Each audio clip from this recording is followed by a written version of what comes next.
ગુજરાતની આ 5 જગ્યા જે ચોમાસામાં મનાલી અને મહાબળેશ્વરને પાછળ છોડી દે છે અને અહીંયા ચોક્કસથી ફરવા જવું જોઈએ। પહેલું છે સાપુતારા, ગુજરાતનું એકમાત્ર હિલ સ્ટેશન। વરસાદમાં અહીંના વાદળો રસ્તા પર ઉતરી આવે છે। બીજું છે ડોન હિલ સ્ટેશન, જે ડાંગમાં આવેલું છે। ઘણા ગુજરાતીઓને પણ આ જગ્યાની ખબર જ નથી।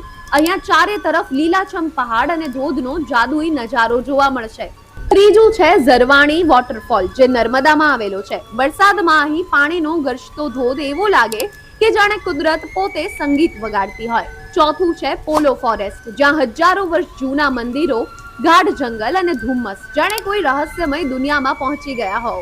અને પાંચમું છે જૂનાગઢનું ગિરનાર। વરસાદ દરમિયાન ગિરનારની હરિયાળી અને વાદળોથી ઢંકાયેલા શિખરો તમારું દિલ જીતી લેશે।